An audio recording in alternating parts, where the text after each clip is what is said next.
Good evening. Today, our fellow citizens, our way of life, our very freedom came under attack in a series of deliberate and deadly terrorist acts. The victims were in airplanes or in their offices, secretaries, businessmen and women, military and federal workers, moms and dads, friends and neighbors. Thousands of lives were suddenly ended by evil, despicable acts of terror.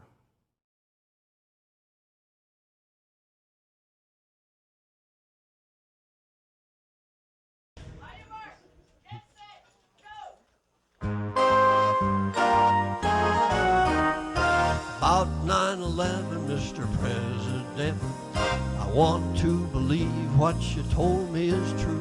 But the more that I learn about 9/11, believing you gets harder to do. But I want to believe you, because you're my president. Yes, sir. Now, they say you stayed there much too long, listening to the children prattle. They say you should have grabbed your trusty sword and headed for the battle. But I can excuse you, because I have no doubt you only stayed around to see how the story when it came out. I'd have done the same thing, sire. About 9/11, Mr. President, I want to believe what you told me is true. But the more that I learn about 9/11, believing you gets harder to do. Now, right after the Pentagon got hit, your people run over there and picked up all them surveillance videos, and then you wouldn't let us look at them. I wonder why that was. You say a 757 hit the Pentagon, though we only found a 20-foot hole. I want to believe you, but upon my soul, how could such a big plane go through such a little hole? Now, that puzzles a lot of people. About 9/11, Mr. President, I want to believe what you told me is true. But the more that I learn about 9/11, believing you gets harder to do. If I could make a suggestion, people would believe you more if you'd just catch Osama bin Laden. Just a thought. Now, about those huge twin towers, you say that fire brought them down, although no fire ever brought a steel frame building to the ground. I hate to say it, but could it be your guys brought them down with some well-placed TNT? Life was a lot simpler before I started studying on 9/11. Kind of miss those days. About 9/11, Mr. President, I want to believe what you told me is true. But the more that I learn about 9/11, believing you gets harder to do. I want to believe you, but I just don't know. And this is what really bothers me. You say your guys all did their best when 9/11 come along, but no matter what they tried to do, everything went wrong. Now, none of them fellas got fired after the fight, so I can't help thinking maybe things went right. About 9/11, Mr. President, I want to believe what you told me is true. But the more that I learn about 9/11, believing you gets harder to do. I want to believe you, Mr. President, but I believe I don't. No, I just don't believe that story no more. Thanks, Zan. Give it up for Zan. Thanks, Zan. Remember, seven World Trade had not yet come down. Right. And so when I went down to the exchange that Wednesday morning, I was standing with some military and police officers, and we were looking over in that direction. And if it had come down in the way in which it was tilting, it would have wiped out everything from where it stood to Trinity Church to the exchange to effectively, the mouth of the Hudson. And so there were still fears that if that building had fallen sideways, you were going to wipe out a good part of lower Manhattan. So they did manage, one, to take that down in a controlled implosion later on, and the exchange was up and running the following Monday.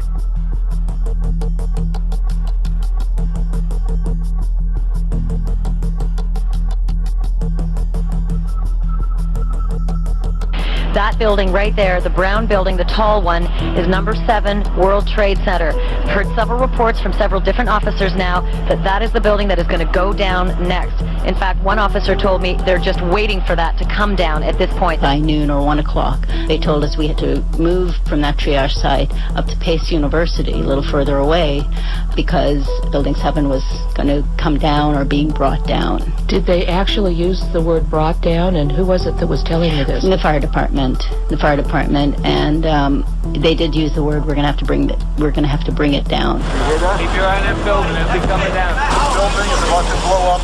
Moving back. We are walking back. There's a building about to blow up. Oh my God. Look behind us. Please pan in this way, please. Be careful of your baby. This is it. That's the building coming down. Oh my God. Oh my God. Oh my God.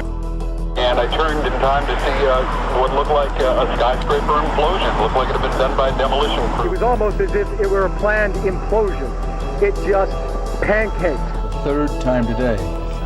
It's reminiscent of those pictures we've all seen too much on television before, when a building was deliberately destroyed by well-placed dynamite to knock it down. Can you confirm it was number 7 that just went in? Yes, sir. And you guys knew this was coming all day? We had heard reports that the building was unstable and that it eventually would either come down on its own or it would be taken down. We heard this sound that sounded like a clap of thunder. It looked like there was a shock wave ripping through the building, and the windows all busted out. About a second later, the bottom floor caves out.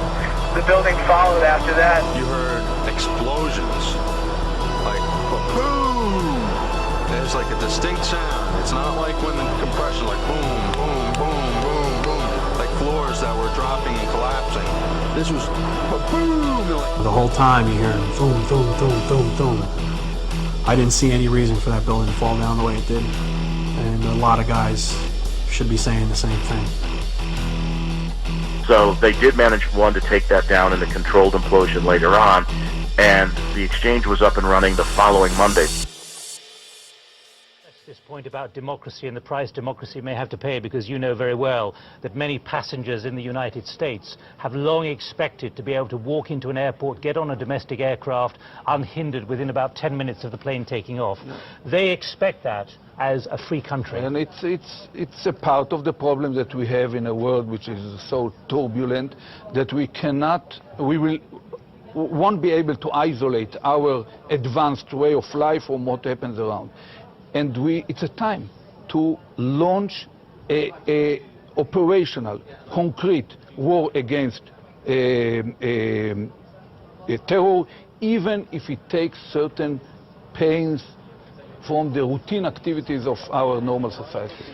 Now, Mr. Barak, you have deep problems, great attention in the Middle East at the moment, but you've used there a war against this kind of terrorism.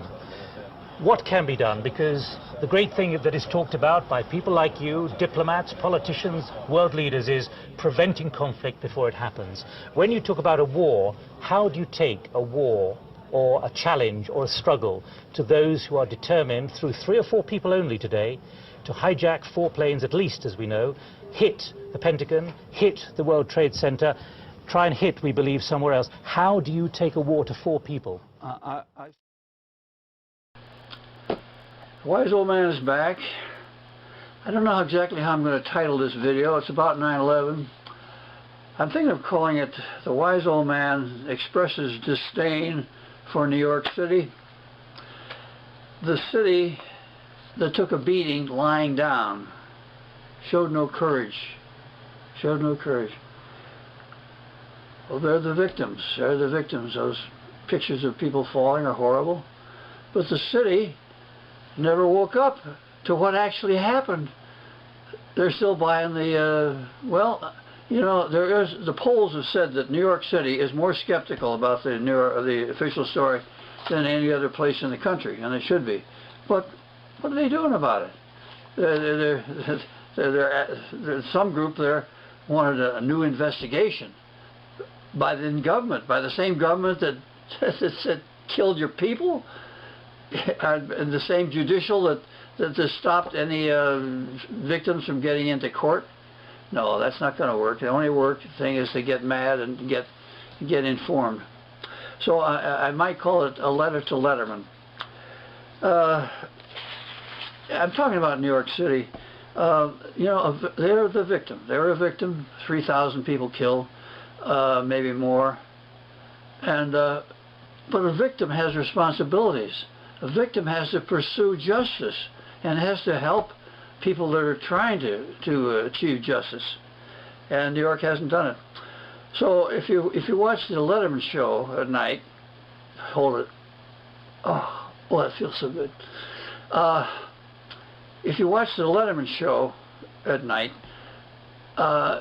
you'll see it always starts with the announcer. His name is Alan Coulter. He says, "From New York, the greatest city in the world." And that began to bug me. So I wrote a letter to him. I sent it to him and to Letterman and the staff. I sent a copy to Howard Stern for the hell of it.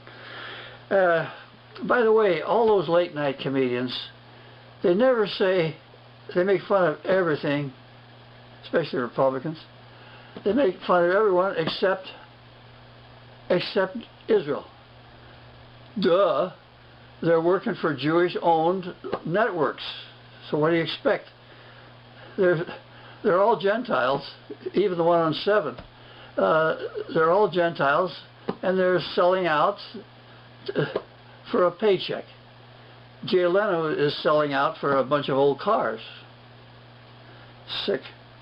Well, here's the letter. Here's the letter. Mr. Alan Coulter.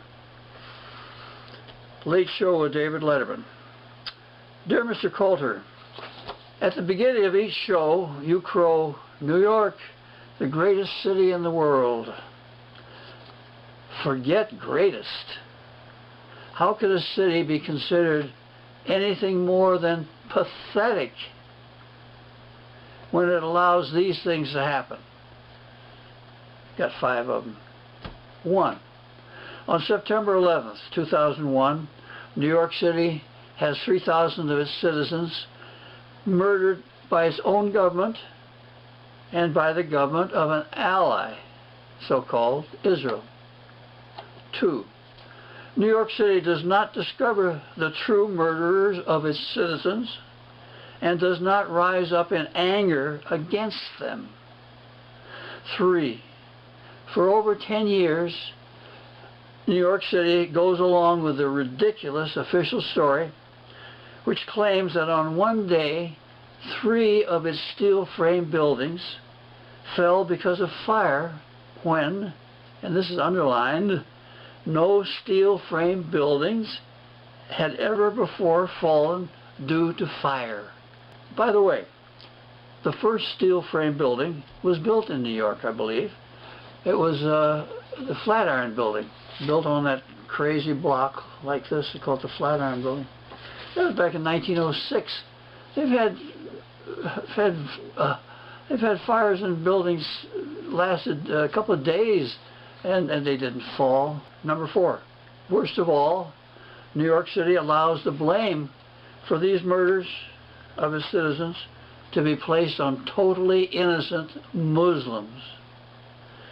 5, based on that false accusation, New York City sends its money and its citizens off to fight wars that benefit only that false ally, Israel. Mr. Coulter, every time you crow New York, the greatest city in the world, I know you will remember the words in this letter. Sincerely, Zan Overall, the wise old man. Go to youtube.com/1WOM.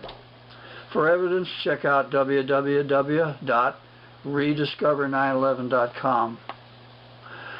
I don't expect him to even see it, perhaps, but I just want the word out, and with this video and other things, that this idea might get around. Wake up, New York! Get mad! Do something! And even if I just get a little talk around the water cooler at the Letterman show, that would make me happy. Well, I think I covered it all. That's enough. Wise old man signing off. Too soon old. I'm getting a little dotty here. It's a little late tonight. Wise old man signing off. Too soon old. Hopefully not too late smart.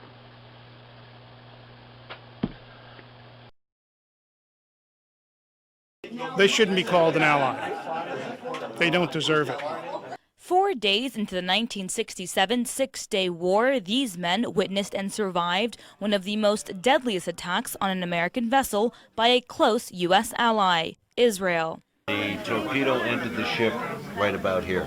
42 years ago, Israeli jet fighter planes and torpedo boats bombarded an American intelligence Navy ship, the USS Liberty, with a series of attacks. The assault lasted 2 hours. According to survivors, killed 34 crewmen, injured over 170 others, and nearly sunk the ship.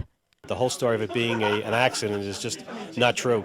Although for decades the Israelis insist the incident was a case of friendly fire, the victims of the attack confirmed the Israelis were fully aware they were attacking an American ship. Israel claims that they were not flying a flag and that was a mistaken identity, but I know for myself that we were flying a flag. A lot of it we believe was covered up, that it was an intentional act by Israel to sink the ship with all hands, no survivors. Why do you think they would have bombed the ship? Their next plan was to attack the Golan Heights.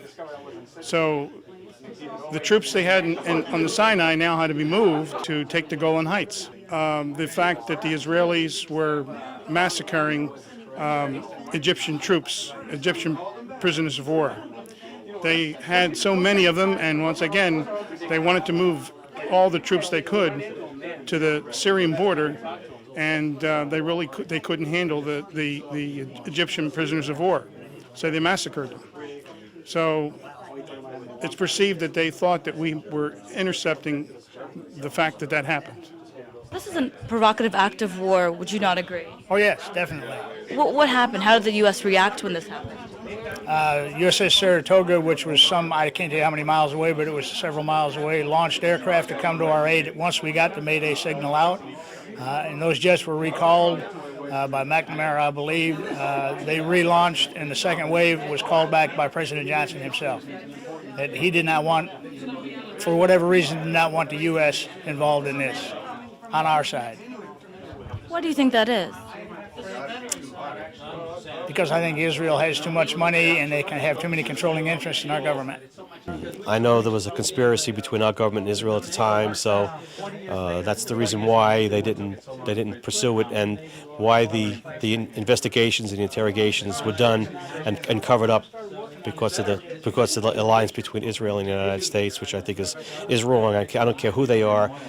You just don't slap a hand for killing 34 guys and wounding over 172 people on board a ship for no apparent reason. As far as I'm concerned, they're just outright murder.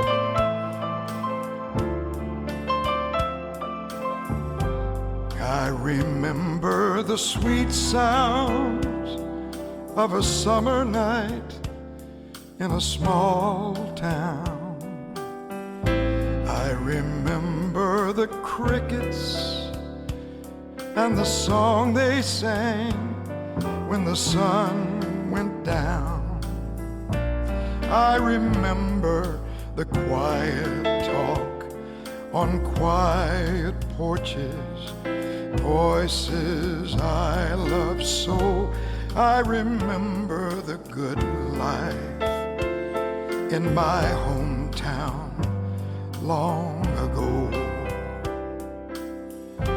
I remember the last night that I ever spent in a small town. I remember the long walk through the empty streets while the moon went down. I remember how hard it seemed to believe I was leaving all I'd known. I remember the last night in my hometown all alone. I stood by the highway at the edge of town. I watched the strangers hurry by.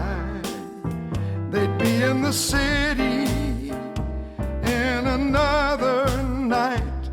By the next night, so would I. I came to the big town, learned my way around. I thought I'd stayed there, but at last I found there'd be no tomorrows like the ones I left at home. I remember the sweet sounds of a summer night in a small town. I remember the crickets and the song they sang when the sun went down. Guess I'll have to go back there soon and look things over. No, I'll stay for good if I find life is even half as sweet as I remember.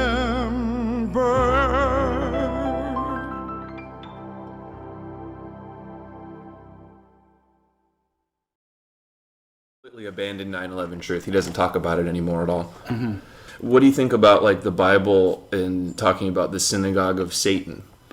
Oh well, that's from Book of Revelation. Yeah, they talk about these imposters in the Jewish faith who are not Jews but are a synagogue of Satan. And Christ said the same thing when he talked about the Pharisees and the scribes and said that they were the spawn of Satan. It's very, very harsh words, but there's a lot of truth in that, because when you understand that the Talmud, the rabbinical interpretation of the Torah, stands the Torah on its head and negates the teachings of the Mosaic law, that you're dealing with the corruption of the religion, the corruption of the Scripture, as we see with the Schofield Bible for Christians. It's like when people change the Scripture to suit their agenda, it can be very evil. And when they say that in the end times, I hope we're not in the end times, but that there are times of great deception and there will be false prophets, etc. This is we see this around us all the time. This is reality today. We live in a very strange and uncomfortable reality where this is a spiritual war. This is but any war between truth and falsehood and light and dark is a spiritual battle. And when your country and your fellow citizens are so deceived, when your nation is deceived, that is a very evil thing. And when you consider the evilness of 9/11, then the evilness of the deception is just as bad as the crime of mass murder. So it's a spiritual battle.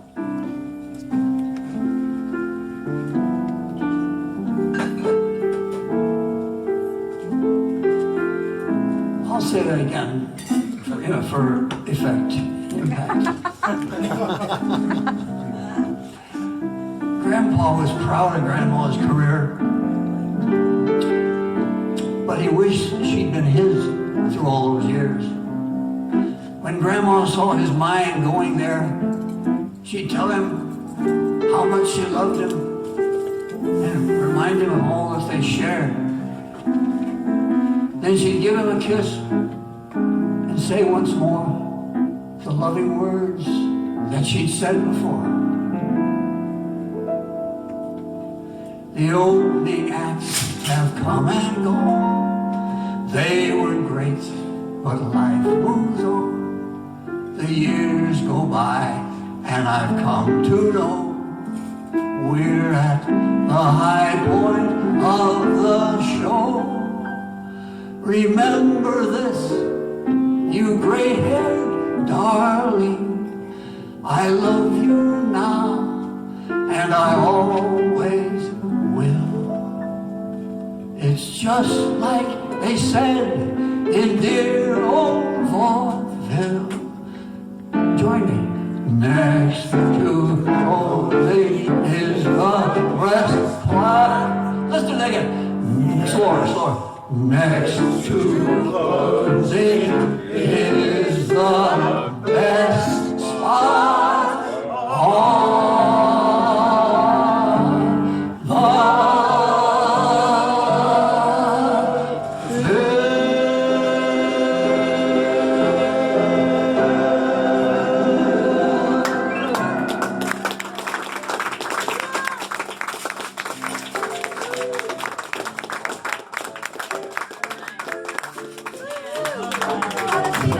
Very, very nice.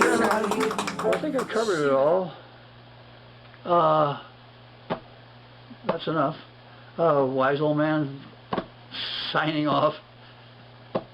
Too soon old. I'm getting a little dotty here. It's a little late tonight. Wise old man signing off. Too soon old. Hopefully not too late smart.